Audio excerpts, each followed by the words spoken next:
lingkungannya yang dingin, lembab, mempermudah si bakteri virusnya berkembang biak.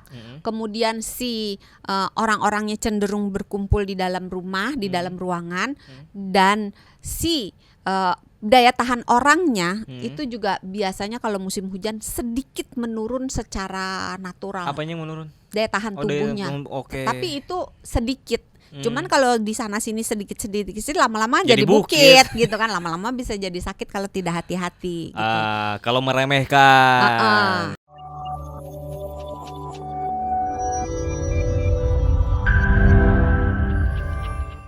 Kadang panas, kadang sebenarnya bingung ini cuacanya udah apa sih? Cuacanya galau. Padahal kan harusnya musim hujan dong harusnya ya kan. Tapi kadang panas, kadang hujan. Tapi kalau sekarang kan bulan udah masuk Desember, harusnya udah mulai rutin. Cialah rutin. Udah mulai sering banget hujan ya kan, Dok? Rutin gajian gitu. Rutin gajian. Ya harusnya udah mulai sering hujan lah ya, Dok ya. Tapi kan hujan itu identik sama penyakit musiman.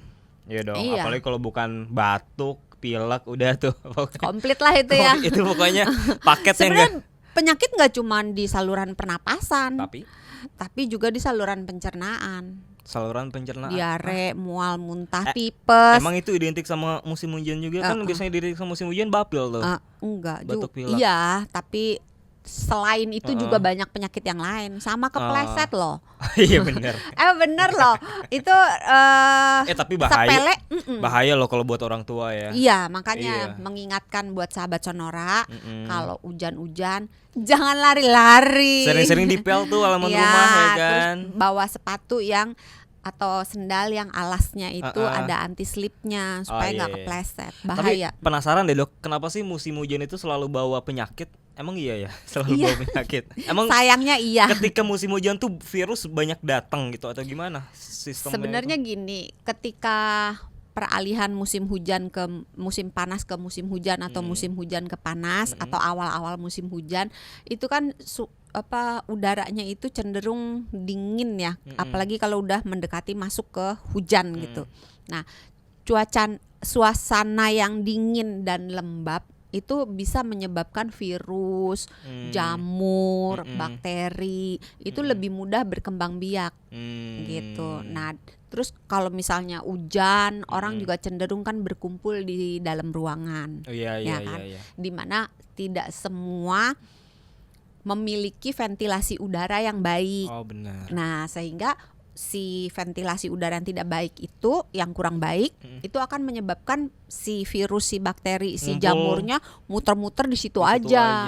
Terus belum lagi orang-orang itu belum semuanya punya etika batuk dan bersin. Masih inget nggak? Bismillahirrahmanirrahim Hashim gitu. Kan harusnya. Harusnya. Kalau bersin tuh make ini di lengan siku ya. Bukan di lengan atas bagian dalam. Saya ingat apa kata Doksan. Pokoknya pakai lengan yang jarang kita pakai buat nyentuh barang. Sebenarnya kiri kanan boleh sih. Iya, pokoknya yang jarang buat nyentuh barang itu yang dipakai buat bersin gitu kan. Sebenarnya lebih kayak mau nyium ketek gitu loh. Aci gitu. Malah pindah ke ketek nanti virusnya. Nanti keteknya malah pilek. Sebenarnya itu ada dasarnya juga. Ada gimana? Lah sekarang orang kan kalau misalnya kita bersinnya atau batuknya tutup pakai tangan, nah kan kita salaman kan bisa pindah, kan? Benar. Atau kita pegang pulpen, terus pulpennya dipegang orang kan bisa pindah. Tapi kalau kita batuknya di area dalam lengan atas dekat, bagian dalam di menuju ke arah sedikit ke arah ketek gitu kan. Kan nggak ada orang pegang-pegang ketek kita kan. Benar juga sih ya. Tapi saya masih penasaran, Dok. Hubungan kan di antara penyakit tadi kan Doksan bilang banyak ya, nggak cuma batuk pilek, ada juga yang pencernaan. Tapi kan top one-nya top one apa sih, top list penyakit musim hujan itu kan pilek. Iya. Udah pasti tuh kalau hujan udah pasti pilek. Kenapa sih emang? Apakah pilek sama batuk itu jadi otomatis meningkat drastis pas musim hujan? Karena memang daya tahan tubuh kita selain tadi dua faktor tadi ya, lingkungannya yang dingin, lembab, mempermudah si bakteri virusnya berkembang biak.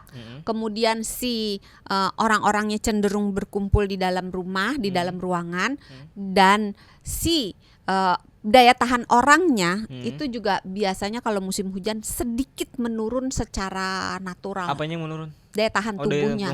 Okay. Tapi itu sedikit. Cuman kalau di sana sini sedikit lama-lama jadi bukit gitu kan, lama-lama bisa jadi sakit kalau tidak hati-hati gitu. Kalau meremehkan. Biasanya kan kalau batuk pilek sih. Biasanya kan kalau kita pusing sedikit lanjut tetap kerja, langsung digas ya kan. Nah, itu masalahnya kalau dikumpulin. Dan nggak mau pakai masker.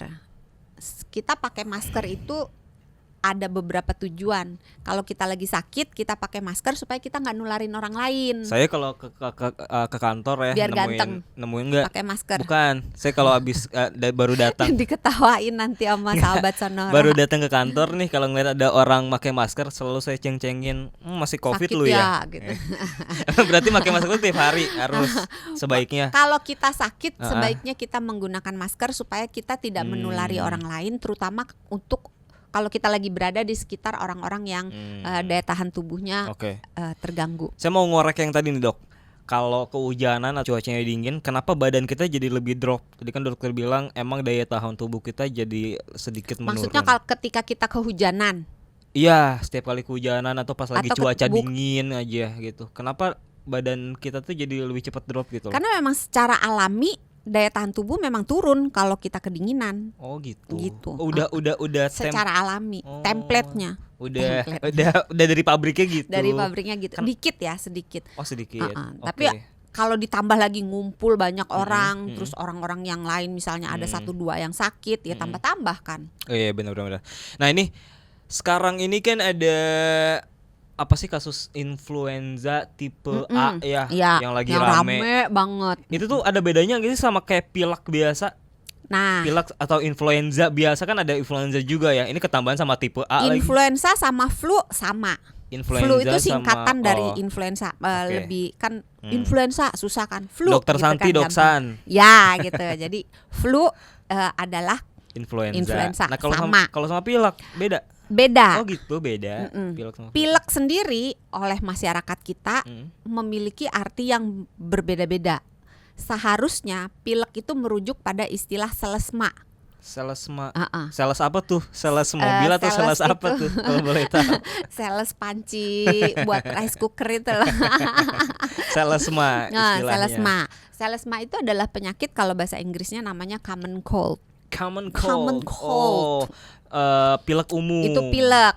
Pilek yang disebabkan oleh sekumpulan virus. Ada lebih dari 100 atau 200 virus yang bisa menyebabkan pilek. Pilek itu ya kayak kita biasanya kalau meler itu pilek gitu namanya atau belum tentu. Nah, itu salah satu juga yang sering salah artikan mispersepsi oleh masyarakat kita. Pilek dipikirnya hidung berair gitu. Padahal pilek itu seharusnya merujuk pada istilah nama itu tadi sakit yang disebabkan oleh beberapa jenis virus, terutama golongan rhinovirus. Nah, kalau influenza atau flu apa tuh? Kalau influenza atau flu adalah penyakit pada saluran pernafasan yang disebabkan oleh virus influenza. Ada 4 jenis virus influenza. A, B, C, D. A, B, C, D. Ada 4 tuh. Apa aja tipenya? Influenza A, influenza B, influenza C, influenza. Ini serius nih dari A sampai D. Oh, nah kita nanti di segmen berikutnya kalau gitu bahas soal itu ya. Influenza A, B, C, D.